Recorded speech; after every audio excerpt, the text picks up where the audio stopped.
This video is brought to you by InVideo.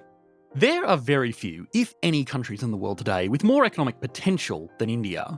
India has a huge growing population, a strong base of industrial knowledge, a great geographic position for global trade, the world's second largest English-speaking workforce, vast swaths of agricultural land to sustainably feed all of those people, and perhaps, above all else, it's becoming a more attractive economic partner as India's logical global rival China doubles down on issues like unpredictable state influence in domestic industries, as well as geopolitical ambitions that could prove to be problematic for industries that rely on them as part of their supply chain. Now, of course, nobody can predict the future, least of all economists. But with all of these advantages, it's perhaps unsurprising that many are predicting that India could become one of the world's most dominant economies within this century. But national potential and demographic advantages don't always translate into a prosperous reality. And just as India has a very long list of reasons why it could become an economic superpower, there are some major obstacles that have so far prevented it from becoming one. If the economy lags even a little bit, it could be in a really bad place where its most skilled people look for better jobs in the West, its most physically able look for better paying jobs in the Gulf states, and everyone who is left behind is made redundant in other ways that are worth seriously considering. So, understanding just what is holding the country back could be the key to unlocking an economic miracle similar to or exceeding China's over the past 3 decades. It could lift hundreds of millions of people out of poverty and create immense wealth for the entire global economy. So, why has India so far failed to live up to its economic potential? How could these problems be fixed? And finally, how would another global economic superpower influence the global economy? The acceleration of technological growth is guaranteed to lead to creative disruption. New AI video and imaging tools are making it easier to create compelling stories for people who have something to share, and one of the tools I'm really excited about is our sponsor, InVideo AI. Using prompts, you can generate entire videos to help you share your message or promote your products. Here's a great example. I can say, make a short vertical video about how AI could change the media industry, make it relatable and use a young male voice with a fast pace but a few funny anecdotes in the explanations. Should be no longer than 60 seconds. With just this prompt, you can have a first draft of a video. Pop quiz. What's reshaping the media industry right now? As with all generative AI, it might not be perfect on the first try, but you can make adjustments, change video clips or part of the script manually. The most powerful tool is their edit command box, where you can just type whatever you want to change, like the voiceover or subtitles, and it'll just do it for you. This is an amazing tool for content creators, whether you're just trying to save some time on creating videos, or you're new to this and don't want to spend hours finding and inserting stock footage into your videos. Pop quiz. What's reshaping the media industry right now? You can even give the AI permission to clone your own voice, so the videos have that personal feel, and the instructions to do so are easily accessible in the dashboard. You can try InVideo for free by using our link in the description, and if you want to remove the watermark and include all the rights to the stock footage as well, you can get it for just $20 per month. Just give it a try and see what you can create. India, despite some very real challenges, has clearly been doing at least something right. Over the past decade, its economy has doubled its overall output as it continues to industrialise and become an easier and often cheaper alternative to China. Now, there is a lot more to India's economic potential than just picking up the scraps falling off the Chinese economy as it stagnates, and we'll get to those more exciting opportunities. But this process is still very important to understand. China's economic success has meant that its people are now demanding wages that put them basically in the global middle class, which combined with their geopolitical issues means that the benefits of outsourcing manufacturing to China are shrinking every day. Now, some of that manufacturing is moving back to the countries that originally did the outsourcing, but there are certain types of products that just don't make sense to manufacture in a country with high incomes. Average incomes for Indian workers are, for now at least, a long way behind China's, which means it's able to pick up a lot of the outsourced manufacturing that used to go to their northern neighbours almost by default. This is not happening in India exclusively either. Vietnam, Thailand, Malaysia and Bangladesh have also been happy to undercut basic Chinese industries that are highly manpower dependent. Basic factories creating basic consumer goods are much more sensitive to the cost of labour than advanced manufacturing, which is more sensitive to the price of other manufacturing inputs. The production of things like clothing, furniture and other mostly handmade goods is very hard to automate, so they still depend on unskilled workers using their hands. It's the kind of work that is almost always going to go to the lowest bidder. If the cost of making a t-shirt is 10% in the material, 10% in the shipping and 80% in the labour to manually stitch the t-shirt together, then doubling a worker's salary will effectively double the price of the shirt. Compare that to manufacturing something like a car, a computer, or even something really technical like a processor. These all rely far more heavily on incredibly advanced machinery, and the role of the person in these factories is far less hands-on and more about making sure the machines making the stuff are working as expected. These workers' salaries make up far less of the total end cost of the advanced products they're making, so even if they're paid a little bit more for their advanced and specialised skills, it doesn't really matter. the cost of manufacturing something like even a basic CPU might be 50% in the machinery, 40% in the R&D, and 10% in the salaries of the few highly paid technicians watching over the ultra-advanced facilities where these chips are made. Even if these workers were also paid double, that would only increase the end cost of the goods they produce by 10%, which with inflation may be barely noticeable. Now, of course, this is an extremely oversimplified example, and the numbers we're working with here are going to be wildly different for all of the thousands of factories across the world, but what it does show is that the real cost of labour is much more important for some goods than others. China itself is trying to move towards manufacturing the latter, more advanced, less handmade goods, so it can keep on paying its workers more, and India, more so than any other country in the world, has the labour force to pick up the products in the former category. What may look like a rivalry could in many ways be a win-win for both countries, as a lot of those labour-intensive products are important components in the high-end goods that China wants to manufacture itself. China is now a world leader in manufacturing EVs, but making something like the floor mats in those cars could itself be outsourced to a country like India. Now, of course, that's in a perfect world, but even still, the simple global shift away from China and towards alternatives like India isn't really the country's biggest opportunity anyway, nor is it India's biggest threat.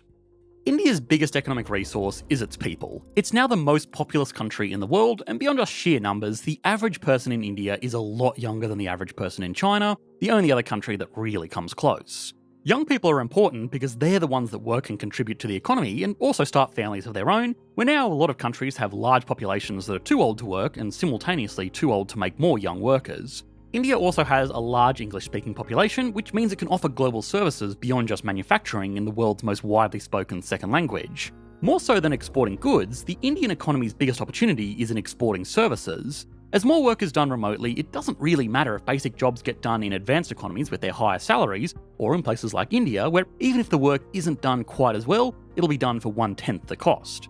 Now, obviously the reputation for this kind of work is call centres, both genuine and otherwise, but India is starting to provide more and more outsourced services every year in increasingly technical roles. One of the biggest outsourced roles is coding. Normally this kind of coding isn't the highly technical, cutting-edge innovation being done in places like Silicon Valley, but more setting up basic functionalities for businesses that don't need to be the next Google, but do want a website.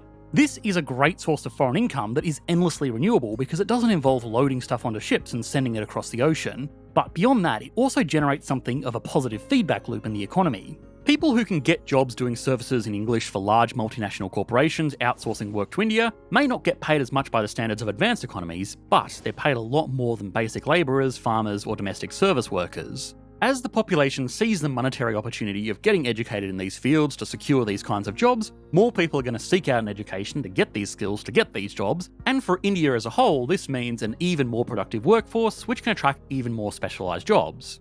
Now, manpower is an amazing resource to have, especially in a world where most advanced economies are facing an ageing and outright declining population. These countries are going to need to find a way to substitute a smaller domestic workforce out of necessity, if not just in the interest of cost savings. But the thing with a labour force is that it's a lot more slippery than something like raw materials buried in the ground or national infrastructure. India has a lot of people who are investing heavily in getting themselves an education, but once they have those skills, they could earn 10 times more than an unskilled labourer or farmer by working a service job in India, or they could earn 100 times more by immigrating and working a service job in an advanced economy. The fact that a large share of their educated population can speak English has been a great opportunity to provide international services at a scale that no other country can really match, but it also means that these same citizens will find it much easier to get a job and live in another country than, say, a worker from China would, because a much smaller share of their population speaks a language outside of Mandarin. India has brain drain at the top end and muscle drain at the bottom end, where a lot of its unskilled workers are getting jobs in places like the Gulf states to do a lot of the grunt work in building out infrastructure and constructing the mega projects that those countries have become famous for. Now, conditions for these workers are often horrendous. They're shipped across the world specifically because they will work for the lowest possible price, but they're still earning much more than they would back in India. This creates a problem for the Indian economy because while the money that these workers send back home to their families is an okay source of foreign currency, it deprives the country of workers that could be used to build out their own infrastructure. The country is very lucky in the way that it has very arable farmland to support its large population, but to actually do much with that population, the country is going to need more roads, bridges, schools, ports, and municipal services. A large part of the gap between the current GDP per capita output of China and the output of India is explained simply by the fact that China has far better infrastructure to support their big industries than India does. pulling workers from the top and the bottom of the country into more lucrative positions overseas has also created something of an overdependence on a small group of workers in those middle-skilled jobs to drive a majority of the growth the country has been experiencing. Now, these jobs are a great opportunity, but they're also extremely vulnerable to technical automation. Amazon has recently been exposed for hiring 1,000 or so workers in India to operate behind the scenes of their supposedly AI-powered convenience stores, where in reality these workers are actually just checking almost every item themselves, effectively working as an outsourced cashier. Now, for those workers and the Indian economy itself, this is exactly the kind of unglamorous but semi-skilled work that has been a great economic opportunity. But even though this particular example was of humans stealing the basic job of an AI, those same basic jobs are overwhelmingly going to be stolen back in the other direction. Work that is repetitive, boring, and sensitive to labour costs is the perfect target for automation. Even if workers in India are making a fraction of the salaries they would be paid in an advanced economy, increasingly capable AI programs will operate for next to nothing. Call centres and technical support work that used to be outsourced to places like India are now using AI chatbots with a small skeleton crew of staff to deal with the queries that slip through the cracks. So the country is in something of a race against time to capitalise on the advantages its huge population gives it before they're no longer competitive.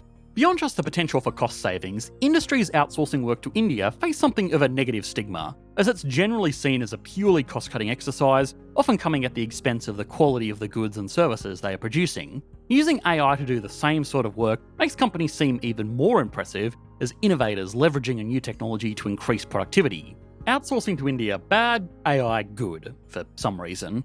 Now, this is normally the part where we say nobody can predict the future, least of all economists, but this is already happening right now.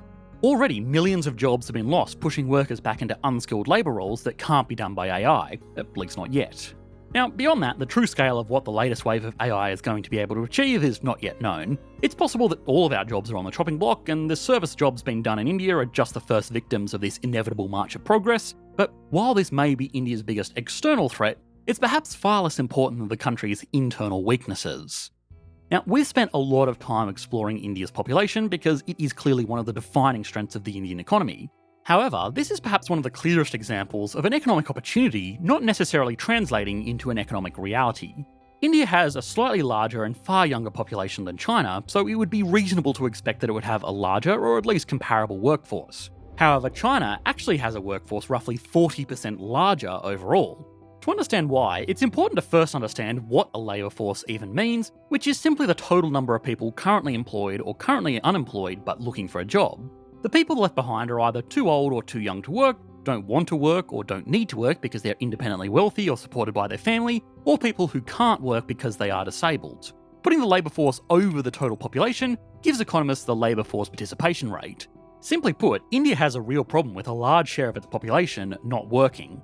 Now, some of this can be explained by the fact that it has a lot more children as a percent of its total population than most other countries, and well, hopefully, no economists are seriously advocating for putting children to work. But even just looking at participation rates amongst people of working age, India lags well behind most major economies, and the reason is simply because most women in the country don't formally work.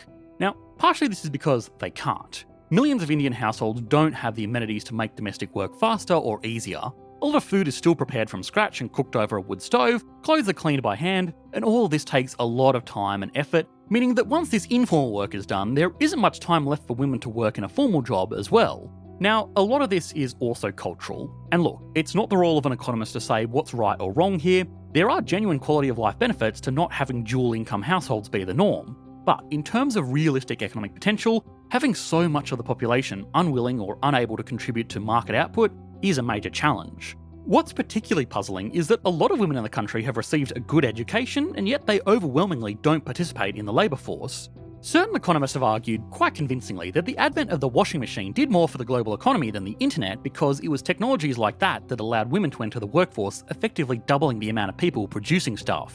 India is still a poor country, but it also doesn't have the same motivation to invest into these domestic technologies, so women don't have as much opportunity to work, which reinforces the cultural tradition of women just doing domestic work, which means that there's less motivation to invest into these domestic technologies. If India had a labour force participation rate similar to that of China's, it would have a far larger labour force overall, and that by itself, all other things being equal, would make the economy almost twice as productive as it is today, while relieving a lot of the problems of workers moving abroad.